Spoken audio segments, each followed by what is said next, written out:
Good morning everyone, welcome back to my channel, welcome back to our new blog. আশা করি তোমরা সবাই ভালো আছো। তা কালকে রাত্রিবেলায় একটু টায়ার্ড ছিলাম বলে কালকে এডিট করা হয়নি। আজকে সকালবেলা এডিট করতে বসলাম, এডিটটা কমপ্লিট করলাম, দিয়ে আপলোড করতে বসালাম। এখন বসেছি আমি ব্রেকফাস্ট করতে। তা আমার রুটি আছে, শসা, পেঁয়াজ, ডিম সেদ্ধ আর পেঁয়াজ আলু ভাজা। তো এখন আমি খেতে বসেছি, এতক্ষণ ধরে এডিট করছিলাম, তা ভিডিওটা আপলোড হচ্ছে। তো মানে আমার দিনে 2 GB নেট থাকে, সেই নেট থেকে রোজই সকালবেলা এখন 700-800 MB ভিডিও আপলোড করতে গিয়েই আমার নেটগুলো খরচা হয়ে যাচ্ছে। সেই জন্য মাকে বলেছি, মা একটা ফাইবার বসাও, একটা জিও ফাইবার বসালে তাহলে খুবই সুবিধা হয়। মাকে অনেকদিন ধরেই বলছি যে একটা জিও ফাইবার বসাও, তো মা বললো ঠিক আছে দেখছি। একটা পার্সেল এলো, ঠিক আছে। তো জানি না এটা পার্সেলের মধ্যে কি ছিল। মায়ের পার্সেল এসছে ফ্লিপকার্ট থেকে। চলো দেখি আনবক্সিং করে এর ভেতর কি আছে।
আজকে ঘুরতে বেরোচ্ছি অনেকদিন পরে, আর মা 2 গ্লাস ডাবের জল পেয়ে তো হাফ গ্লাস মুখেই মেখে নিল।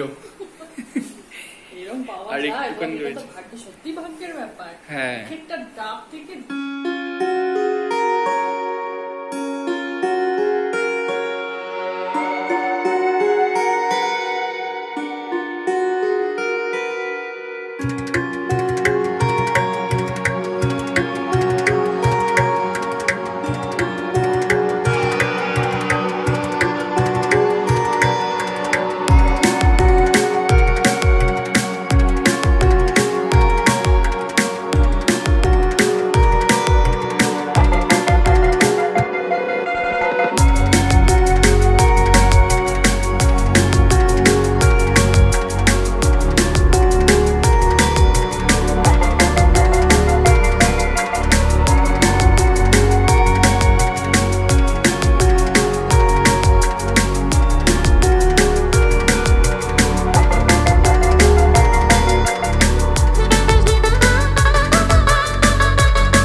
তাহলে হয়তো অন্যদিন না হলে অন্যদিন মুডের ওপর নির্ভর করে। অন্যদিন যা খাওয়াই মাসি। মুডের ওপর নির্ভর হ্যাঁ করে।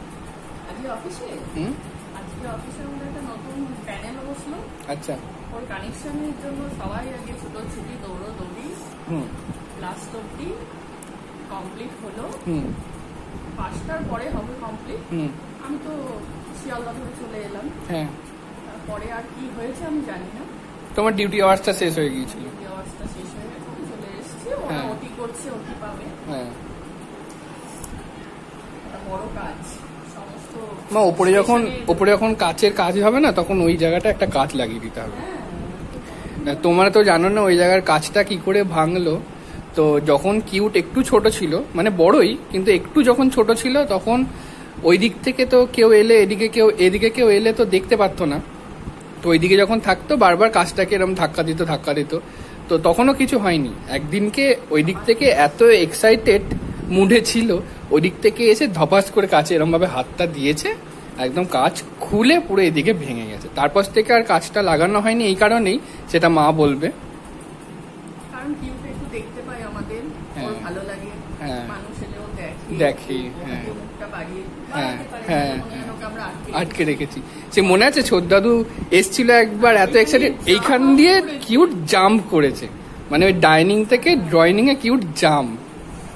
সেই দৃশ্যটা যদি তোমরা দেখতে, মানে তখন থেকে তো আমি ব্লগ স্টার্ট করিনি, তো মানে অসাধারণ, মানে এত পাগল হয়ে গেল। ছোটদাদুকে সবাই ভালোবাসে, কিউটও খুব ভালোবাসে, মানে অনেকদিন পর পর দেখে তাও মানে ভোলে না। হ্যাঁ সত্যি। তো এখন চা খাচ্ছি, চা খেয়ে একটু বসবো, বসে একটু বেরোবো। মাসি ওইদিকে রুটি করছে, আর মনে হলো তো আলু পোস্ত নাকি? হ্যাঁ।